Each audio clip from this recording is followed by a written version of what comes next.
سامعین محترم،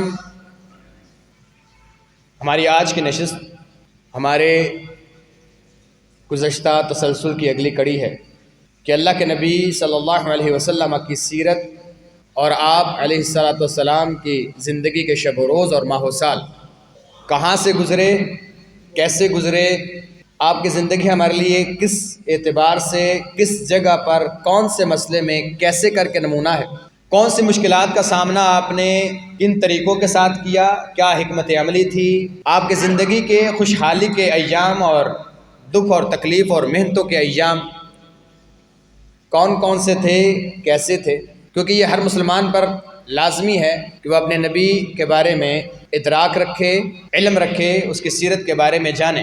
تو اللہ کی توفیق کے ساتھ یہ تسلسل جو ایک عرصہ پہلے شروع ہوا تھا، یہ آپ علیہ الصلوۃ والسلام کی زندگی کا احاطہ کرتے ہوئے اور آپ کی زندگی کے شب و روز اور نشیب و فراز کو تفصیلاً اور اجمالاً ذکر کرتے ہوئے 9 ہجری پر آ کھڑا ہوا ہے۔ آپ علیہ الصلوۃ والسلام کو مکہ سے ہجرت کر کے مدینہ آئے ہوئے 9 سال گزر چکے ہیں، اور آپ جانتے ہیں کہ آپ صلی اللہ علیہ وسلم 40 سال کی عمر میں اعلان نبوت کرتے ہیں۔ اس کے بعد 13 سال کی زندگی آپ کی مکے کی ہے۔ مکے میں وہ مصائب اور پریشانیوں کے ایام کیسے گزرتے ہیں، اس کے بعد آپ کو ہجرت کا حکم دے دیا جاتا ہے، اور یہی مکے والے آپ کو نکلنے پر مجبور کر دیتے ہیں۔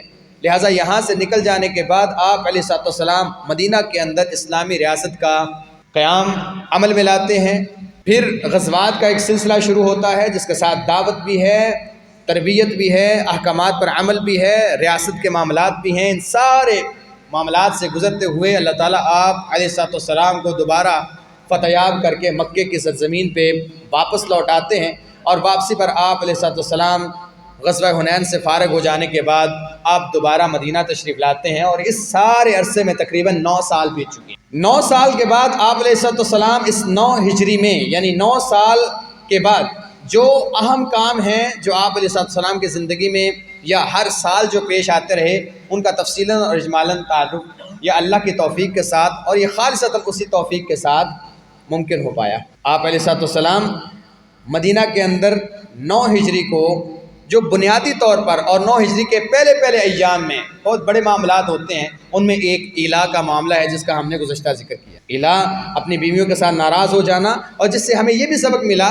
کہ اللہ کے نبی علیہ الصلوۃ والسلام کی زندگی سے یہ نمونہ کہ آپ کا بیویوں کے ساتھ ناراضگی کا اظہار کرنا، اور لمیٹڈ ٹائم کے لیے، محدود وقت کے لیے ان عورتوں کے لیے اللہ کی طرف سے وعید نازل ہونا اور اختیار دیا جانا کہ بھئی دیکھو، دنیا چاہیے تو دنیا لے لو، اللہ اور اس کے رسول چاہیے تو آپ دونوں میں سے کسی کا بھی انتخاب کر سکتی ہیں۔ اور یہاں پہ ازواج مطہرات کے ان دلوں کو جو کہ پاکیزہ ترین کائنات کے دل ہیں، ان کو امت کے سامنے اجاگر کرنا مقصود ہے کہ دیکھو، اللہ تعالیٰ نے اختیار دیا تھا کہ دنیا کی کوئی بھی زیب و زینت تمہیں چاہیے تو اللہ کے نبی یہ تمہیں فراہم کرنے کے لیے تیار ہے، تو ان سب نے اللہ اور اس کے رسول کو ترجیح دی ہے، دنیا کو ترجیح نہیں۔ لہٰذا یہاں سے اس بات کی دلیل ہے کہ امہات المؤمنین آپ علیہ الصلوۃ والسلام کے ساتھ کتنے مخلص اور ایمان کے کتنے پکی تھے۔ رہا معاملہ کسی عورت کا کسی مرد کے ساتھ یا ازدواجی معاملات میں میاں اور بیوی کا آپس میں نوک جھوک ہو جانا، تو یہ کوئی بڑی بات نہیں ہے، نہ کوئی ایسی بات ہے کہ جو صرف آپ کے ساتھ، میرے ساتھ، معاشرے میں پیش آنے والی ہے۔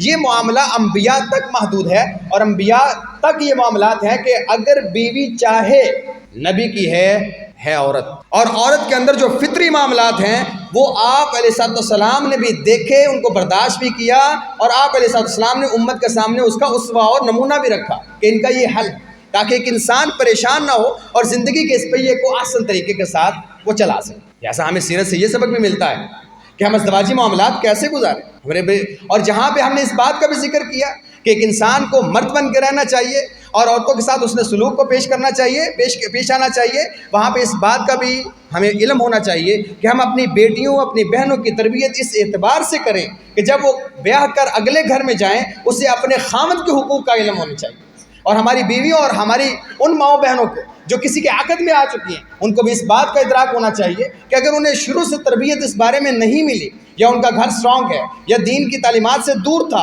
یا وہ مالی اعتبار سے یا بزنس مین لوگ تھے اور دین کی اور اس اسوے سے دور تھے، ان کو چاہیے کہ وہ اپنے حقوق کا اور خامد کے خاص طور پہ حقوق کا خیال کرتے ہوئے دین کا مطالعہ کریں۔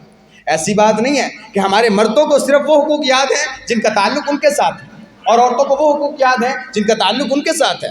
وہ اپنی فیور میں بات کرتے ہیں یا اپنی فیور میں بات کرتے ہیں. لہٰذا ہر ایک کو پتہ ہونا چاہیے کس کے کیا حقوق ہیں تاکہ زندگی کے یہ ایام احسن طریقے سے گزارے جا سکیں, اور ہر ایک یہ بلیم نہ کرتا پھرے کہ تم نے میرے حقوق ادا نہیں کیے. اسے پتہ ہونا چاہیے کہ میں اگلے کے حقوق کتنے ادا کروں. جہاں پہ مرد کو یہ کہا گیا کہ عورت کے بارے میں اللہ سے ڈرتا رہے, نرم گوشہ رکھے, آسانی پیدا کرے, اس کے ساتھ پیار اور محبت کا معاملہ کرے, وہاں پہ عورت کو یہ بات بتائی گئی کہ اگر خامد کے زخموں کو چاٹ کر صاف بھی کر لیا جائے تو اس کے حقوق ادا نہیں ہو سکتے. یاد رکھے, اس بات کو اس کو ادراک ہونا چاہیے کہ میرے اوپر اس کے کیا حقوق ہیں. اگر وہ مجھ سے کوئی مطالبہ کرتا ہے تو یاد رکھے اللہ کے نبی علیہ السلام نے فرمایا تھا عورت کے لیے جنت میں جانا, یعنی شریعت اسلامی کے اعتبار سے عورت کا, یعنی میری ماں اور بہنوں جو سن رہی ہیں, آپ کا جنت میں جانا مردوں کی بنسبت زیادہ آسان. اللہ کے نبی علیہ السلام نے ارشاد فرمایا عورت 5 نمازیں پڑھ لے, 1 ماہ روزے رکھ لے, خامد کی اطاعت کر لے اور اپنی عزت کی حفاظت کر لے, جنت کی ایسی عورت کے لیے جنت کے 8 دروازے کھلے ہوں گے جہاں سے چاہے داخل ہو. آسان. مشکل کہاں پہ ہے؟ یہاں پہ عورت کے لیے نماز پڑھنا زیادہ مشکل نہیں, یہاں پہ عورت کے لیے روزے رکھنا بھی زیادہ مشکل نہیں. ہر عورت جو آزاد ہے اور باشرف ہے, سلیم العقل ہے, وہ اپنی عزت پر داغ نہیں آنے دیتی. یہاں پہ سب سے بڑا ہمارے معاشرے کا مسئلہ یہ ہے خاوند کی اطاعت کون کرے. اللہ اکبر. تو میں اپنی ماؤں اور بہنوں کو صرف اور صرف ایک بات بتانا چاہتا ہوں, وَلِلرِّجَالِ عَلَيْهِنَّ دَرَجَةٌ. آپ جہاں ایکویلٹی کی بات کرتے ہیں, برابری کی بات کرتے ہیں, یا حقوق نسواں کے اعتبار سے لوگوں کے پھیلائے ہوئے شکوک و شبہات میں آ کے آپ اسلام پر تانا زری کرتے ہیں, یاد رکھیں اللہ تعالیٰ نے یہ والا حق یا یہ والی فضیلت مرد کو دی ہے. جب آپ یہ تسلیم کر لیں گے کہ یہ حق, یہ فضیلت میرے اللہ نے مردوں کو دی ہے, تو آپ کا اعتراض ختم ہو جائے گا. آپ سر تسلیم خم کر رہے ہیں. بالکل اسی طرح جیسے اللہ نے کہا میرے سامنے جھکنا ہے, تو آپ جھکتے ہیں, تو کیا کوئی شکوک و شبہات آتا ہے میں کیوں جھکوں؟ نہیں, ایسا نہیں. اللہ کا حکم ہے میں جھکوں, تو یہ بھی اللہ کا حکم ہے کہ میں نے مرد کو فضیلت دی ہے, لہٰذا اس فضیلت کو ایکسیپٹ کریں, برداشت کریں. اور آپ کا مطمع نظر آخرت ہونی چاہیے. آپ اس سے اللہ اور اس کے رسول کو راضی کرنا چاہتے ہیں, آپ اللہ کے ہاں مقام پانا چاہتے ہیں. دیکھیں اللہ تعالیٰ آپ کو بلندی کیسے دیتا ہے.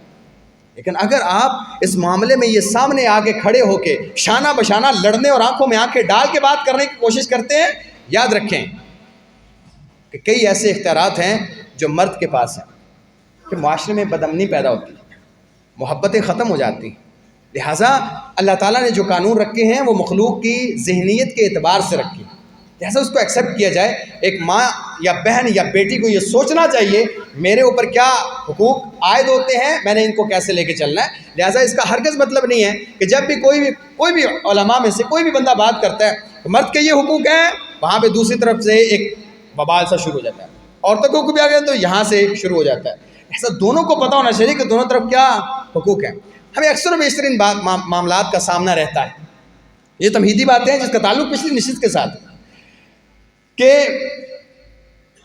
حضرت صاحب آپ نا جب گفتگو ہونا تو عورتوں کے حقوق پر بات کیجئے گا, مردوں کے حقوق پر بات کیجئے گا, خامد کے کیا حقوق ہیں جو بیوی کے ذمے ہیں اس پہ بات کیجئے گا.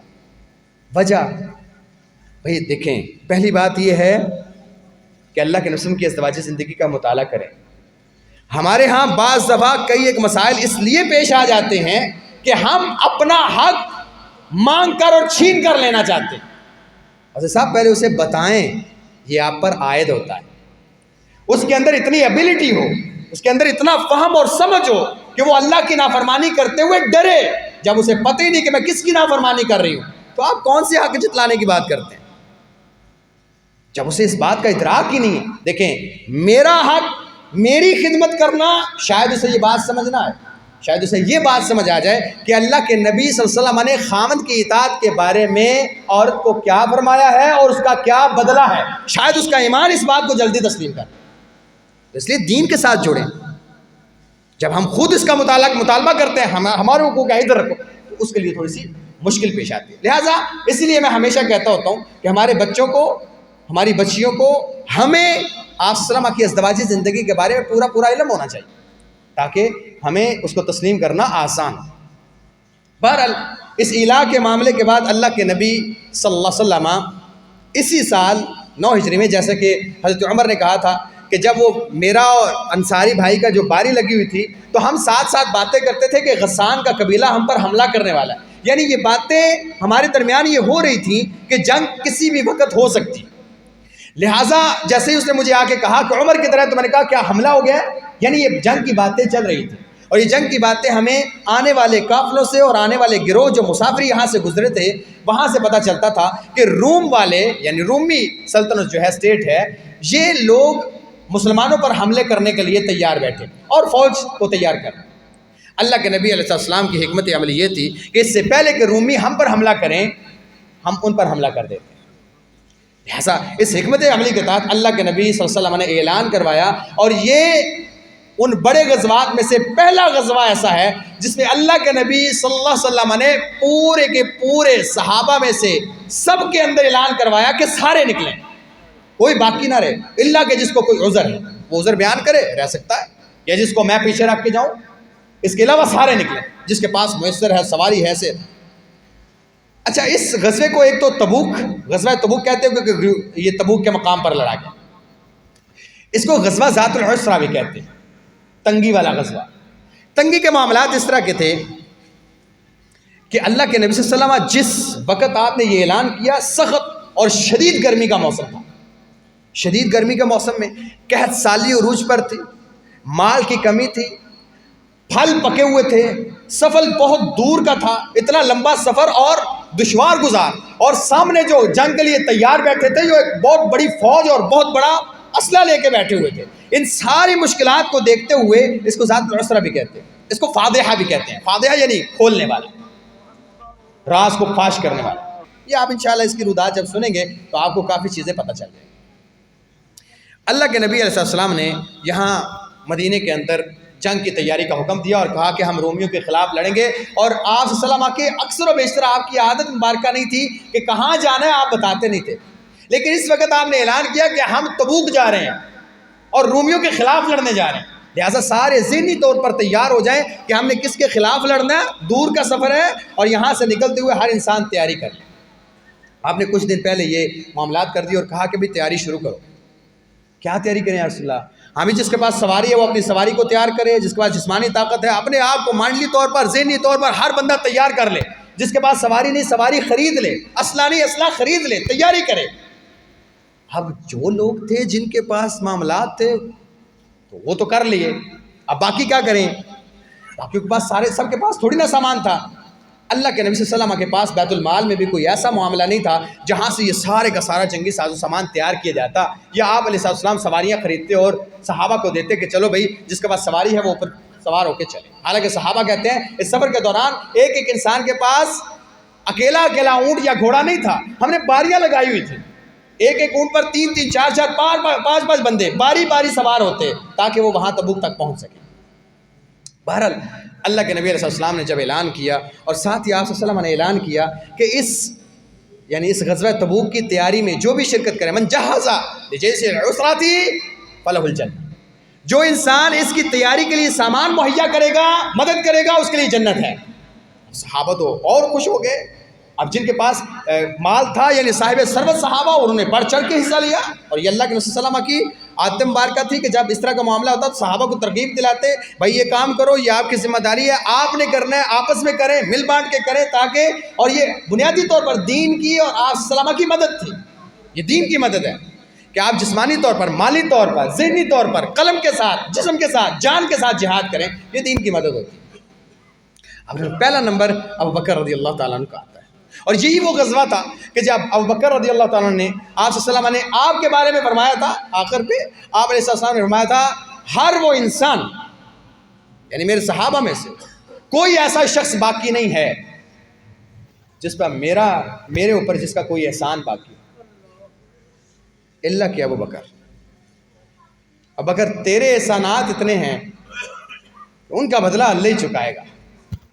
پھر دین کے ساتھ مدد، جسمانی ہو، مالی ہو، جیسے دفاع ہو سکا تو نے کیا، اور ایسے ایسے معاملات میں تو نے میرا دفاع کیا، اتنے احسانات ہیں کہ ان کا بدلہ اللہ ہی چکائے گا. پھر اللہ کے نبی کی یہ بات سن کے ابوبکر رو پڑے. یا رسول اللہ، کیا عجیب بات کی یا رسول اللہ، میں میں اور میرا مال سب کچھ آپ ہی کا تو ہے، میں نے کہاں لے جانا ہے، یہ آپ کا یا رسول اللہ، اور دین کے لیے تو وقف ہے میرا مال، میری جان یہ حاضر ہے۔ اور یہ واحد موقع تھا کہ حضرت عمر نے یہ محسوس کیا کہ آج میں ابوبکر سے سبقت لے جاؤں، اور بھگر گئے، ہر ایک چیز کو ڈیوائیڈ کیا، آدھا آدھا تقسیم کرنے کے بعد اللہ کے رسول صلی اللہ علیہ وسلم کے پاس لے کے آئے۔ اور اسی غزوے میں آپ صلی اللہ علیہ وسلم نے حضرت عمر سے پوچھا ما ابقیت لأہلک، عمر گھر کیا چھوڑ کے آئے ہو؟ کہ رسول اللہ ساری چیزیں تقسیم کر کے آدھا مال گھر چھوڑ آیا ہوں، آدھا آپ کے پاس لے آیا۔ یہی سوال آپ صلی اللہ علیہ وسلم نے ان کے سامنے حضرت ابوبکر سے کیا، کہا ابوبکر آپ گھر کیا چھوڑ کے آئے ہیں؟ کہا میں گھر اللہ اس کا رسول چھوڑ کے آیا ہوں، جو کچھ تھا سب کچھ لے آیا۔ عمر کہتے ہیں ابوبکر نیکیوں میں تجھ سے میں آگے بڑھ ہی نہیں سکتا، تیرا معاملہ ہی عجیب۔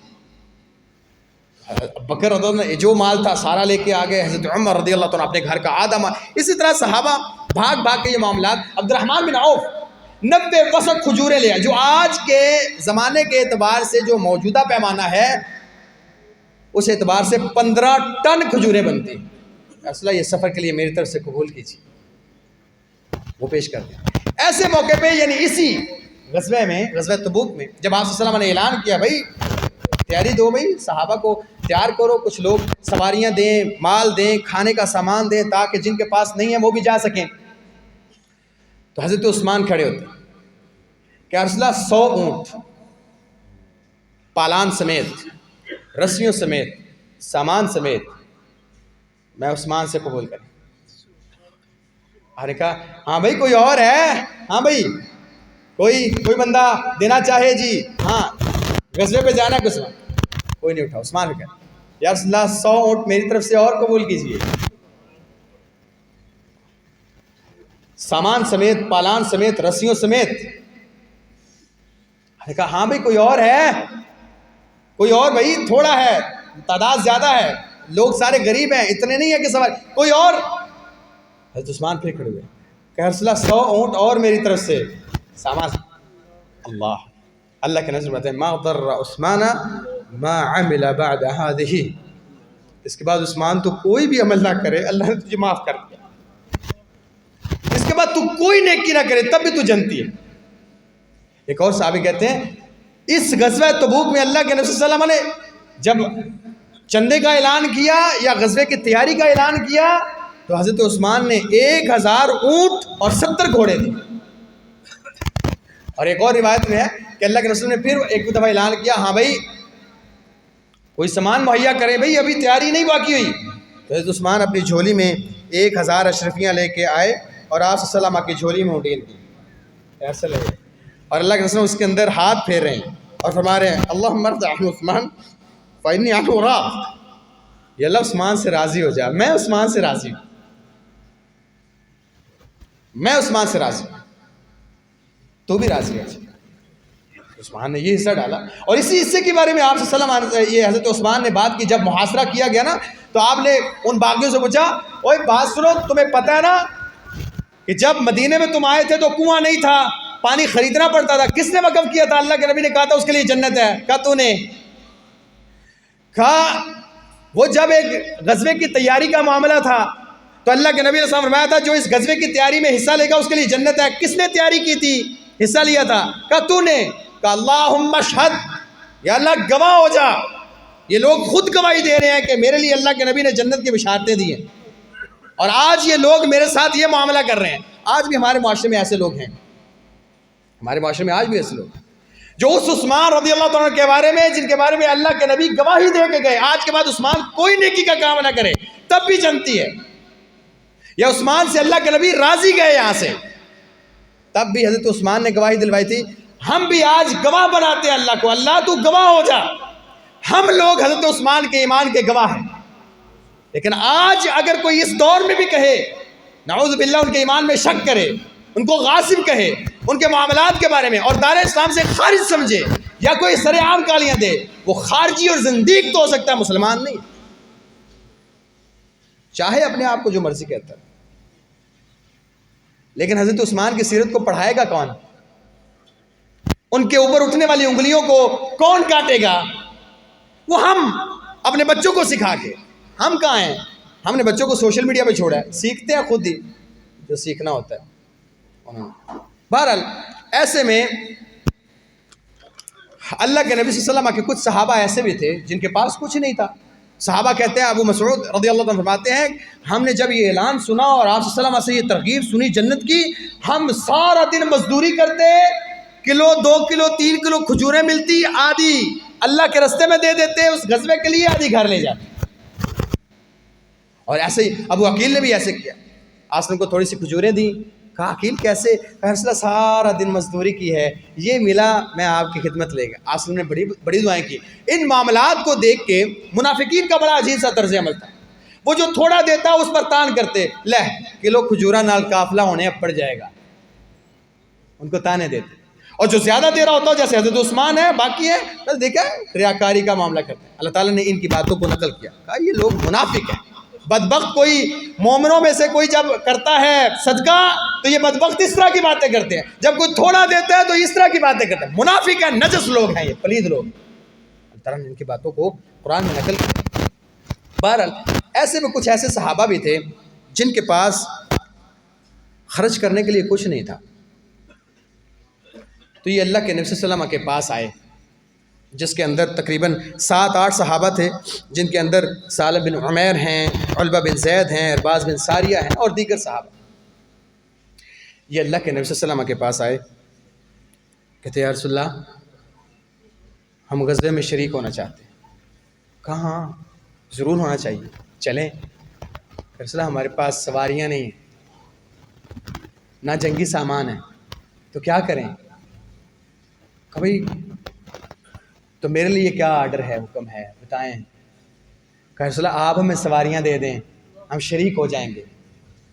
اللہ کے نبی نے فرمایا میرے پاس تو کچھ بھی نہیں ہے کہ جو میں آپ کو دوں، میں نے تو صحابہ کو کہا ہے جو کوئی دیتا ہے یا جس کے ساتھ معاملہ ہے، جو کچھ آ رہا ہے میں ساتھ ساتھ دے رہا ہوں، ابھی تو میرے پاس کچھ بھی نہیں۔ یہ وہاں سے پلٹے اور ان کے اندر کی دلی کیفیت ان کی آنکھوں کے رستے آنسوؤں سے بہہ گئی اور یہ روئے جا رہے ہیں۔ اللہ تعالیٰ فرماتے ہیں وَلَا عَلَى الَّذِينَ إِذَا مَا أَتَوْكَ لِتَحْمِلَهُمْ قُلْتَ لَا أَجِدُ مَا أَحْمِلُكُمْ۔ تو نے ان کو دیکھا ہے؟ تو نے نہیں دیکھا، میں اللہ نے دیکھا ہے۔ کن کو؟ وہ جو تیرے پاس آئے تھے نا، کہہ رہے تھے یا رسول اللہ سواریاں دے دے، جانا چاہتے ہیں، اور آپ نے کہا کہ میرے پاس کچھ نہیں۔ تولوا وَأَعْيُنُهُمْ تَفِيضُ مِنَ الدَّمْعِ۔ تو نے نہیں دیکھا، وہاں سے تو وہ پھر گئے، لیکن جیسے ہی پھرے ان کی آنکھوں میں آنسو آ گئے۔ میں اللہ نے وہ آنسو دیکھے ان کی، کیونکہ اب ان کے پاس کچھ نہیں ہے، وہ جانا چاہتے ہیں، بس سواریاں نہیں ہیں۔ میں اللہ نے ان کے آنسو دیکھے اور صرف اس لیے روئے، ان کے کلیجے اس لیے پھٹ گئے کہ ہائے آج ہمارے پاس کچھ نہیں کہ ہم خرچ کر سکیں اور اللہ کے ساتھ، اللہ کے راستے میں اللہ کے رسول کے ساتھ جہاد پہ نکل سکیں۔ اب ان بعض صحابہ نے ان کو روتے ہوئے دیکھا، یہ سارے تقریباً بعد میں تیاری تو ہوگی، لیکن یہاں پہ ایک عجیب معاملہ ہوا۔ جانتے وہ کیا؟ ان میں ایک صحابی علبہ بن زید رضی اللہ تعالی عنہ، یہ صحابی یہاں سے نکلا، گھر پہنچا، رات کے وقت اس نے مصلی بچھایا اور مصلی پہ کھڑا ہو اس نے ایک عجیب سا صدقہ کیا۔ عجیب، پتہ کیا صدقہ تھا؟ یہ بندہ کھڑا ہوا، کھڑا ہونے کے ساتھ اس نے اللہ سے دعا کی کہ اللہ تو جانتا ہے نا میرے حالات کو، میرے پاس کچھ نہیں ہے، میرے ایمان کو بھی جانتا ہے، میری نیت کو بھی جانتا ہے کہ میں تیرے راستے پہ جہاد کے لیے نکلنا چاہتا ہوں، تیرے راستے پہ خرچ کرنا ہے، کچھ نہیں، کیا کروں؟ دل کر رہا ہے صدقہ کروں، لیکن اللہ تو گواہ ہو جا کہ آج تک میرے اوپر کسی بھی انسان نے کوئی زیادتی کی تھی یا میرا حق مارا تھا یا میرے اوپر ظلم کیا تھا، جا میں نے تیرے راستے میں وہ سارا صدقہ کیا۔ میرے پاس ہے تو کچھ نہیں، لیکن میں نے اپنے اوپر کیے ہوئے سارے ظلم اور زیادتیوں کو صدقہ کیا، اب اس صدقے کو قبول کر لیں۔ یہ صبح اللہ کے نبی صلی اللہ علیہ وسلم کے پاس آتے ہیں اور اللہ کے نبی کہتے ہیں رات کو کسی بندے نے صدقہ کیا، اللہ نے قبول کیا، کون ہے بھائی؟ کوئی نہیں اٹھا. 2-3 دفعہ آپ نے فیصلہ میں ہوں. کہا بھائی جو تو نے صدقہ کیا اللہ نے اس صدقے کو قبول کر لیا.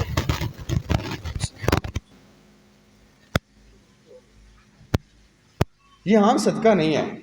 میرے پاس آپ کے پاس اگر کچھ نہیں اللہ کے راستے میں دینے کا، یقین مانے اللہ سے اجر کی امید رکھتے ہوئے جو آپ پر یا مجھ پر زیادتی ہوئی، اللہ کے لیے صدقہ کرنا، بیٹھے ہوئے کرنا. ہاں میں سمجھ سکتا ہوں بھائی، میں یہ کوئی فرض نہیں ہے، میں صرف آپ کو بتا رہا ہوں کہ اللہ کے ہاں اس سے بہتر بدلہ آپ کے لیے موجود ہے. ہاں آپ کو لگتا ہے کہ نہیں مجھے بدلہ چاہیے تو شریعت آپ کو پابند نہیں کرتی، لیکن یہ یقین رکھے کہ اللہ کے ہاں آپ کے لیے اس سے بہتر بدلہ موجود ہے.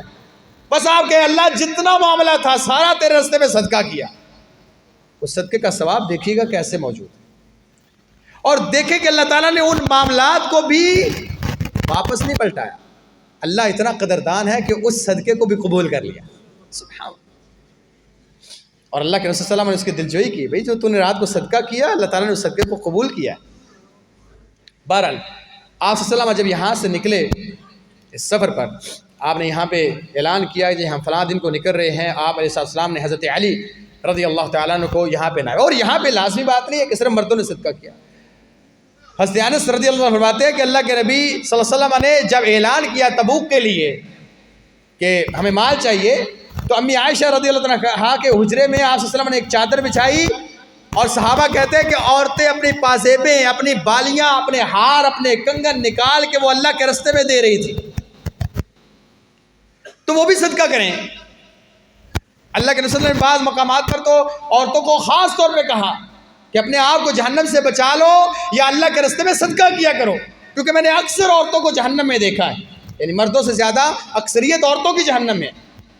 وجہ اس میں وجہ وہی ہے جو ہم نے بات شروع کی تھی، خاوند کی نافرمانی کرتی، ناشکری ہوتی. اور یہ اللہ کے نبی کے الفاظ میرے تھوڑی نہ ہے جو میں آپ پر بلیم کروں گا. یہ اللہ کے نبی صلی اللہ علیہ وسلم نے ارشاد فرمایا کہ خاوند کی ناشکری ہوتی. بیچارہ ساری زندگی محنت کر کے کمر دوری ہو جاتی ہے، بال سفید ہو جاتے ہیں، ایک سوٹ کو 6 سال نہیں وہ چینج کرتا، پاس رکھتا ہے. کبھی تھوڑا سا معاملہ ہو گیا، اونچ نیچ ہو گئی، ساتھ دینے کی بجائے، ساتھ کندھا بننے کے بجائے، سہارا دینے کی بجائے کدی سکون نہیں ویکھیا. کدی کیا بھی ہے، کدی آکھیا بھی ہے جے کہ چل اے لے لے. ساری زندگی تیری ناز اٹھا کے ایک لفظ میں سارے کے اوپر پانی پھیر دیں.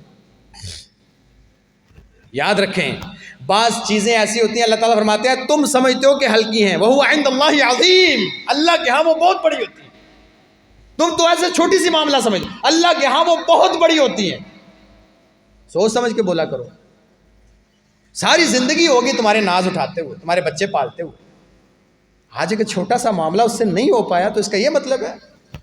تو عورتوں نے بھی بہت بڑا حصہ لیا. حضرت علی رضی اللہ تعالیٰ کو آپ صلی اللہ علیہ وسلم نے مدینے میں چھوڑا اور منافقین کو موقع مل گیا. انہوں نے کہا دیکھا حضرت علی بنیادی طور پر اللہ کے نبی پر نعوذ باللہ بوجھ تھے، اس لیے بوجھ آپ نے مدینے میں چھوڑ دیا. یہ بات حضرت علی کو بڑی ناگوار گزری اور حضرت علی نے سامان اٹھایا. ابھی آپ صلی اللہ علیہ وسلم مدینے سے تھوڑی دور گئے تھے اور آپ پیچھے نکل گئے، لیکن حضرت علی کو واپس بھیج دیا گیا. کیوں، کیسے؟ اور کچھ ایسے صحابہ تھے جو ایمان والے تھے لیکن وہ پیچھے رہ گئے. آپ نے 3 کی تعداد سنی ہے کہ جو پیچھے رہ گئے تھے، اصل میں یہ 5 لوگ تھے. باقی 2 کون تھے، ان کا کیا بنا، قرآن میں ان کا ذکر کیوں نہیں ہے، صرف 3 کی توبہ کو قبول کیوں کیا گیا، یہ ہم انشاءاللہ اگلی نشست میں ذکر کریں گے. اقول قولی ھذا واستغفر اللہ لی ولکم ولسائر المسلمین من کل ذنب فاستغفروہ انہ غفور. ان الحمد للہ نحمده ونستعینه ونستغفره ونؤمن به ونتوکل علیہ ونعوذ باللہ من شرور انفسنا ومن سیئات اعمالنا من يهده الله فلا مضل له ومن يضلل فلا هادي له. اما بعد فاعوذ باللہ من الشیطان الرجیم. بسم اللہ الرحمن الرحیم. وذکر فإن الذکریٰ تنفع المؤمنین. سبحان ربک رب العزة عما یصفون وسلام علی المرسلین والحمد للہ رب العالمین. احباب کرامی، یہ آخری غزوہ ہے اللہ کے نبی صلی اللہ علیہ وسلم کی زندگی کا. اس کے بعد کوئی ایسا غزوہ نہیں جس میں آپ صلی اللہ علیہ وسلم شریک ہوئے ہوں. بنفس نفیس آپ علیہ الصلوۃ والسلام جس آخری غزوے میں شریک ہوئے وہ تبوک ہے۔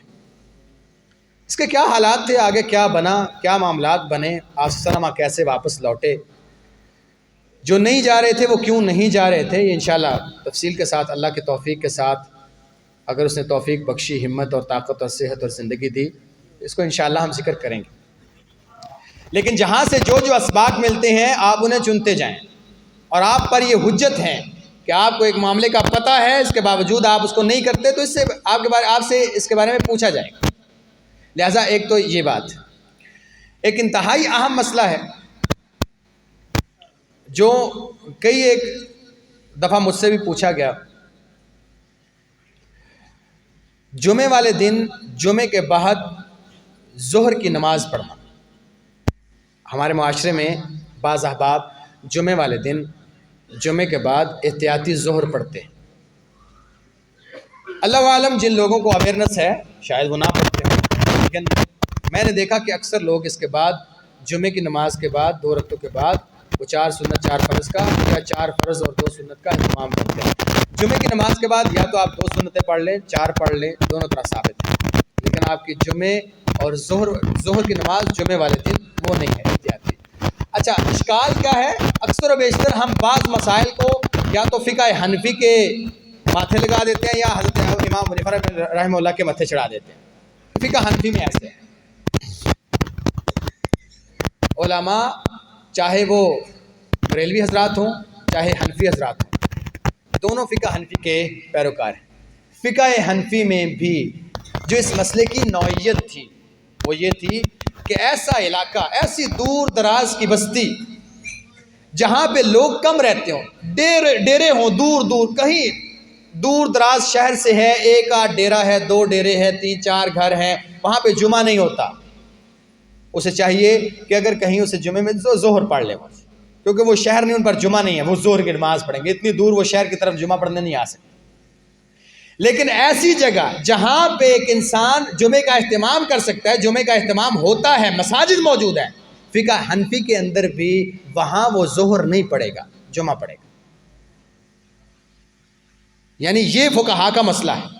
فقہ حنفی میں بھی ظہر تب ہے جس پر جمعہ نہیں ہے، دور دراز کے علاقوں میں رہتا ہے، وہاں پہ جمعہ نہیں ہوتا، ظہر پڑھ، اور اگر اس نے جمعہ پڑھ لیا ہے احتیاطی ظہر پڑھ لے، یہ اس شکل میں ہے۔ لیکن ایک انسان شہر میں آئے، یا تو اب تو ہر پنڈ اور گاؤں میں بھی مساجد بنی ہوئی ہیں، ان میں جمعہ بھی ہوتا ہے، وہاں کی آبادی بھی اتنی زیادہ ہے کہ وہاں پہ جمعہ ہوتا ہے، وہاں پہ جمعہ پڑھے، پھر بعد میں ظہر بھی پڑھے، اور پوچھنے پر پتہ چلے جی ظہر پڑھنی چاہیے، نہ دلیل کا پتہ نہ مسائل کا پتہ، اور پڑھے جا رہے ہیں۔ حضرت صاحب جمعے والے دن ظہر نہیں ہوتی، جمعہ آپ صلی اللہ علیہ وسلم نے پڑھا، نہ کبھی آپ نے ظہر پڑھی اس کے بعد، نہ صحابہ کو پڑھائی ہے۔ لہٰذا ہر مسئلہ فقہ کے ماتھے پہ نہ ڈال دیا کریں، یا امام حنیفہ کے خاتے میں نہ ڈال دیا کریں، تھوڑا سا اس کے بارے میں چھان بین کر لیا کریں۔ نہ تو علماء احناف اس چیز کا حکم دیتے ہیں، نہ کہیں فقہ میں یہ بات موجود ہے کہ جمعے والے دن بعد میں ظہر احتیاطی پڑھی جائے۔ لہٰذا جمعے والے دن احتیاطی ظہر کا کوئی کانسیپٹ نہیں ہے۔ اللہ تعالیٰ ہم سب کو دین کی سمجھ عطا فرمائے، ہم سب کے نیک اعمال قبول فرما، ہم سب کے گناہوں کو معاف فرما۔ اللہ جو بیمار ہیں شفائے کاملہ عاجلہ عطا فرما، صحت والی سلامتی والی زندگی عطا فرما۔ اللہ جو فوت ہو چکے ہیں کروٹ کر جنت عطا فرما، جنت میں اعلیٰ مقام عطا فرما۔